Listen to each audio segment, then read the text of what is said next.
तो अभी तक हमने साझेदारी संलेख में कि लगभग जिन बातों को, नियम और शर्तों को रखना है, उसमें हमने 12 नियम और शर्तों के बारे में बात किया कि ये इतनी बातों पे अगर हम ध्यान दें, इसके अलावा भी और बहुत सी बातें होती हैं जो नियम और शर्तों में ध्यान दिया जाता है, लेकिन हमको पढ़ना है इस हिसाब से जिससे हमारा क्वेश्चन बन जाए बोर्ड एग्जाम में, चाहे थ्योरी हो या प्रैक्टिकल। ठीक है, तो इसके अलावा जो अगला हम टॉपिक पढ़ेंगे वो है साझेदारी संलेख के अभाव में लागू होने वाले नियम, यानी rules applicable in the absence of partnership deed. ठीक है, तो इस पे भी हम बात कर लेते हैं। यहाँ भी कई सारे पॉइंट्स हैं जब साझेदारों के मध्य कोई भी संलेख या अनुबंध नहीं होता तो वहाँ किन किन बातों पे ध्यान रखना है। ठीक है, तो इस पे भी हम ज़्यादा नहीं, लेकिन इतने पॉइंट्स की बातें करेंगे जिस पे हमारे प्रैक्टिकल क्वेश्चन भी बनाने में आसानी हो और साथ ही साथ थ्योरी के भी अगर क्वेश्चन आए तो उस पे भी नंबर हमको मिल जाए। तो अभी हम यहाँ देखेंगे साझेदारी संलेख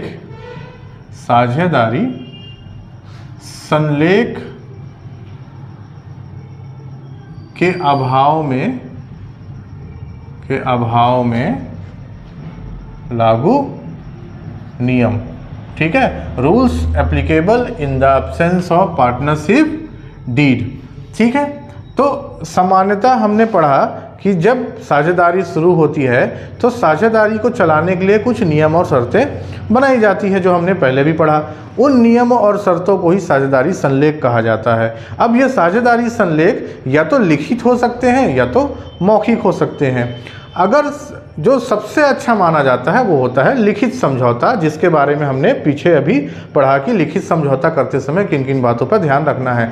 जब साझेदारों के मध्य कोई भी लिखित या मौखिक समझौता नहीं होता तब उनके बीच कैसे व्यापार चले साझेदारी और किन किन बातों का ध्यान रखा जाए, तो इसको पूर्व निर्धारित कर दिया गया साझेदारी अधिनियम के द्वारा, यानी साझेदारी अधिनियम 1932 की धारा 12 से 17 में वर्णन। किसका वर्णन है? तो साझेदारी अधिनियम 1932 की धारा 12 से 17 में इस बात का वर्णन है कि वो कौन कौन से नियम खुद ब खुद लागू हो जाएंगे अगर साझेदारों के मध्य किसी भी प्रकार का कोई अनुबंध नहीं होता।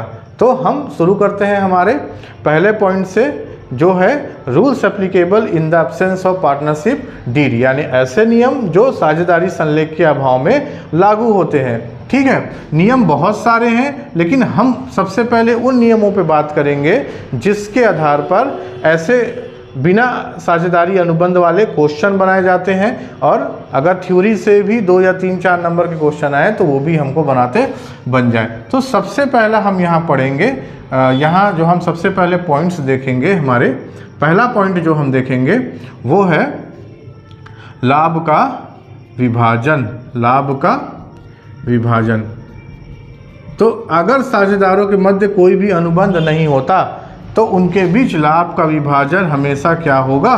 बराबर अनुपात में, यानी कि ना तो पूंजी के अनुपात में होगा ना तो पूर्व निर्धारित अनुपात में होगा। अगर अनुबंध नहीं है तो लाभ का विभाजन बराबर अनुपात में होगा, यानी पार्टनर्स के बीच में कोई भी एग्रीमेंट नहीं है तो उनके बीच में जो प्रॉफिट एंड लॉस हम डिवाइड करेंगे वो होगा इक्वल। दूसरा होगा वेतन या कमीशन। अगर साझेदारों के मध्य कोई भी समझौता, कोई भी एग्रीमेंट नहीं है तो साझेदारों को वेतन और कमीशन दोनों ही नहीं मिलेगा। ठीक है, दोनों ही नहीं मिलेगा, इस बात का ध्यान रखना है। यानी कि साझेदारों को कोई भी ना वेतन मिलेगा ना ही कोई कमीशन मिलेगा। लाभ का बंटवारा भी क्या होगा? बराबर अनुपात में होगा। फिर है पूंजी पर ब्याज। क्या समझौते के बिना साझेदारों को पूंजी पर ब्याज प्राप्त होगा? इसका जवाब है नहीं। यानी जब भी साझेदारों के बीच कोई भी अनुबंध नहीं होगा उनको उनके पूंजी पर किसी भी प्रकार से कोई भी ब्याज प्राप्त नहीं होगा।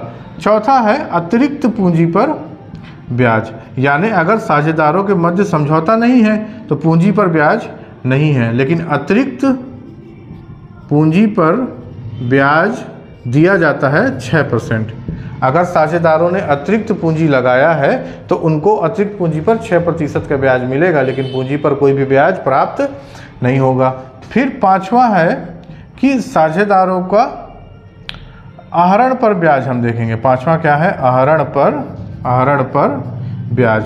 अगर साझेदारों के मध्य कोई भी समझौता नहीं है और साझेदार ज़रूरत के आधार पर कुछ रकम पैसे निकालते हैं फर्म से, तो क्या आहरण पर ब्याज होगा? क्योंकि साझेदारों को पूंजी पर ब्याज प्राप्त नहीं होता, इसलिए साझेदार भी आहरण पर ब्याज नहीं देते हैं। ठीक है। और एक अंतिम पॉइंट पर बात करेंगे, वो होता है ऋण पर ब्याज। यानी अगर कोई साझेदार फर्म को ऋण दे और साझेदारों के मध्य कोई भी अनुबंध नहीं है, तो उस ऋण पर साझेदार को 6% की दर से ब्याज प्राप्त होगा। इसके अलावा और नियम होंगे, लेकिन जो मुख्य बातें हैं वो ये हैं कि साझेदारों के मध्य जब भी कोई अनुबंध नहीं होगा तो लाभ का विभाजन आपस में बराबर अनुपात में करेंगे। वेतन और कमीशन किसी साझेदार को नहीं मिलेगा। पूंजी पर ब्याज किसी साझेदार को नहीं मिलेगा। अतिरिक्त पूंजी पर ब्याज केवल 6% मिलेगा। आहरण पर ब्याज किसी भी साझेदार को नहीं मिलेगा और ऋण पर ब्याज केवल और केवल 6% मिलेगा। एक अंतिम पॉइंट ये है, वो है फर्म का समापन। देखिए, फर्म के समापन से मतलब क्या है कि अगर किसी साझेदार की मृत्यु हो जाए या अगर कोई साझेदार अवकाश ग्रहण कर ले, अवकाश ले ले, अगर किसी साझेदार की मृत्यु हो जाए या कोई साझेदार अवकाश ग्रहण कर ले, तब फर्म का समापन हो जाता है। तो इस बात का ध्यान रखना है।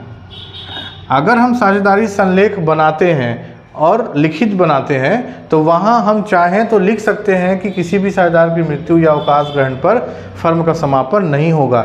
लेकिन अगर साझेदारों के मध्य कोई भी संलेख या कोई भी अनुबंध नहीं है तो खुद ब खुद जैसे ही कोई साझेदार अवकाश ग्रहण करता है, किसी साझेदार की मृत्यु होती है, फर्म का समापन वहाँ हो जाता है। तो इस प्रकार